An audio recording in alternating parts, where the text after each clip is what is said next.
যুবভারতী কাণ্ডে এবার কড়া বার্তা রাজ্যপালের। শনিবার যে বেরোজের বিশৃঙ্খলা তৈরি হয়েছিল তার পরিপ্রেক্ষিতে অভিযুক্তদের বিরুদ্ধে ব্যবস্থা নেওয়ার বার্তা দিলেন রাজ্যপাল। ভিভিআইপি এবং ভিআইপিরা মেসির কাছে পৌঁছে যায়। রাজ্যের দুই মন্ত্রী অরূপ বিশ্বাস এবং সুজিত বসুর নাম উঠে আসছে। ক্রীড়ামন্ত্রীর দায় স্বীকার করা উচিত।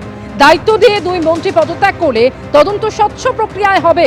তদন্ত প্রক্রিয়া যাতে স্বচ্ছ এবং নির্বিঘ্নে এগোতে পারে সেই দিকে দেখতে হবে।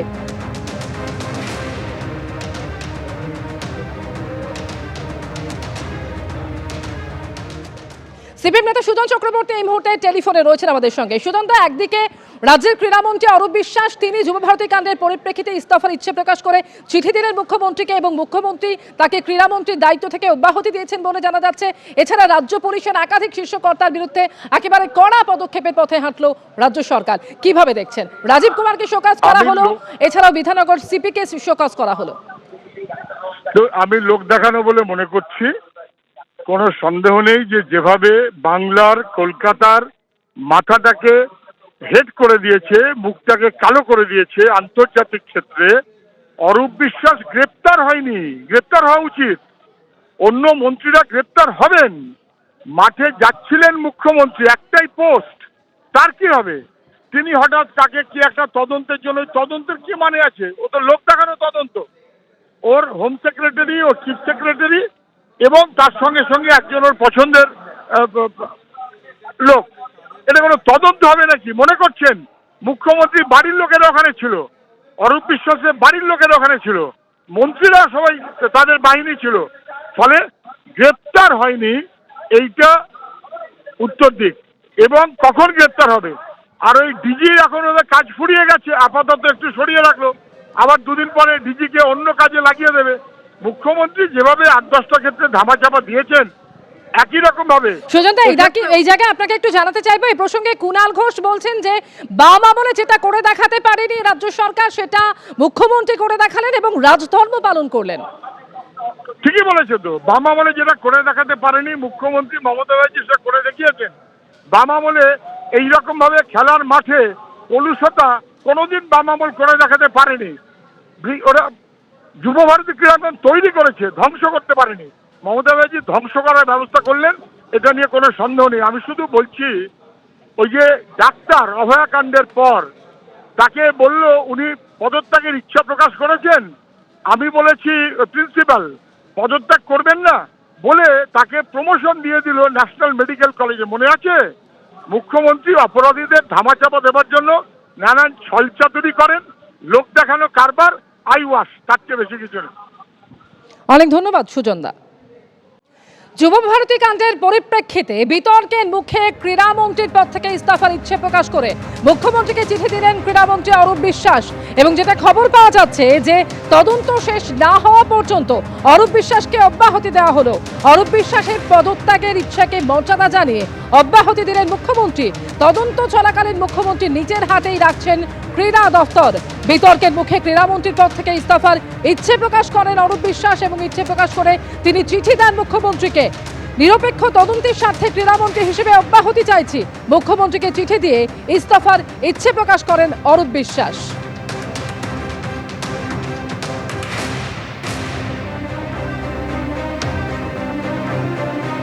ইতিমধ্যে আপনারা জানেন যুবভারতী কাণ্ডের পরিপ্রেক্ষিতে রাজ্যের একাধিক শীর্ষ পুলিশ আধিকারিকদের বিরুদ্ধে কড়া পদক্ষেপ করা হয়েছে। আর এরই মধ্যে ক্রীড়ামন্ত্রীর পদ থেকে ইস্তফার ইচ্ছে প্রকাশ করে অরূপ বিশ্বাস তিনি চিঠি দিলেন মুখ্যমন্ত্রী মমতা বন্দ্যোপাধ্যায়কে। এবং যেটা সূত্র মারফত খবর পাওয়া যাচ্ছে যে তদন্ত শেষ না হওয়া পর্যন্ত ক্রীড়া দফতর নিজের হাতেই রাখছেন মুখ্যমন্ত্রী।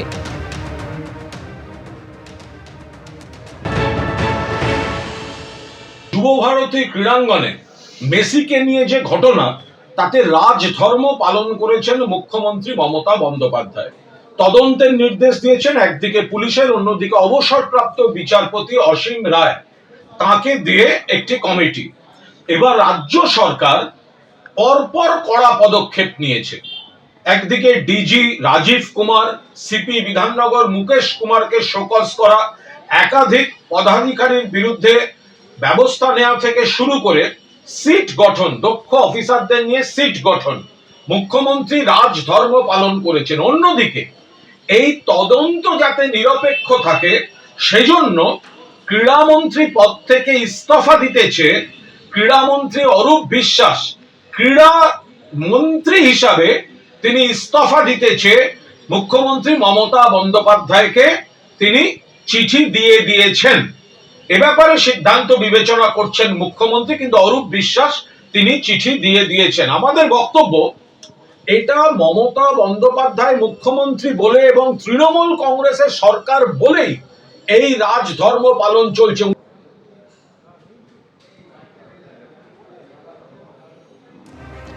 যুবভারতী কাণ্ডের পরিপ্রেক্ষিতে অরূপ বিশ্বাস তিনি ইস্তফার ইচ্ছে প্রকাশ করে মুখ্যমন্ত্রীকে চিঠি দিলেন এবং যেটা সূত্র মারফত খবর যে সেই ইস্তফা পত্রে অব্যাহতি দেওয়া হলো। সেই ইস্তফা পত্রের পরিপ্রেক্ষিতে অরূপ বিশ্বাসকে ক্রীড়ামন্ত্রীর দায়িত্ব থেকে অব্যাহতি দিয়েছেন মুখ্যমন্ত্রী মমতা বন্দ্যোপাধ্যায় এবং আপাতত ক্রীড়া দপ্তরের দায়িত্ব নিজের হাতেই রাখছেন তিনি তদন্ত শেষ না হওয়া পর্যন্ত। আন্তর্জাতিক প্লেয়ার নক্ষত্র মেসিকে নিয়ে কি হলো আপনারা দেখলেন। এটাও কয়েকশো কোটি টাকার চুরি। বক্তব্য রাখতে রাখতে কেউ বলল ডিজিপি রাজীব কুমারকে শোকজ। ও আইওয়াস রাজীব কুমার এই রাজ্যের অলিখিত হোম মিনিস্টার। আইওয়াস বলল অরূপ বিশ্বাস তাকে পদত্যাগ করতে বলা হয়েছে। আরে পদত্যাগে কিছু হবে না মুখ্যমন্ত্রী, আমরা গ্রেফতার চাই অরূপ বিশ্বাস এবং সুজিত বসু। আপনারা যত যুবক ছেলের ইমোশন, আমাদের ইয়াং ছেলেদের ইমোশন আপনারা নিয়েছেন, টাকাগুলো ফেরত দিন। টাকা আপনাকে ফেরত দিতে হবে। আপনি দর্শকদের পিটিয়েছেন আপনার পুলিশ, আবার জেলে পুরেছেন। আগে তাদের জামিন দিন, তারপরে আপনার সঙ্গে কথা হবে। অরূপ বিশ্বাসের ওই ইস্তফা নিছক একটা নাটক, নিছক একটা নাটক। যার ইস্তফা দেওয়ার হয় সেই ইস্তফা পত্র পাঠিয়ে দেয়, ইস্তফার ইচ্ছা প্রকাশ করে না। যদি দিদিমণি আমাকে বেল আউট করে দেন, যদি দিদিমণি আমাকে কোট আনকোট মন্ত্রী থাকতে দেন, অদ্ভুত লাগে, অদ্ভুত লাগে। এবং এটা অত্যন্ত দুর্বিষহ বাংলার মানুষের জন্যে, কারণ ফুটবলের মক্কা কলকাতা আজকে এই মমতা বন্দ্যোপাধ্যায় এবং তার দলের জন্যে, তার দলের মন্ত্রী, বিধায়ক, আরও একজন মন্ত্রী, এদের জন্য কালিমা লিপ্ত হয়েছে। তাই পরিশেষে একটা কথাই বলি, অরূপ বিশ্বাসের এই ইস্তফা দেওয়ার ইচ্ছা একটা রাজনৈতিক নাটক, যাতে সে মন্ত্রী থেকে যেতে পারে। এবিপি আনন্দ, এগিয়ে থাকে, এগিয়ে রাখে।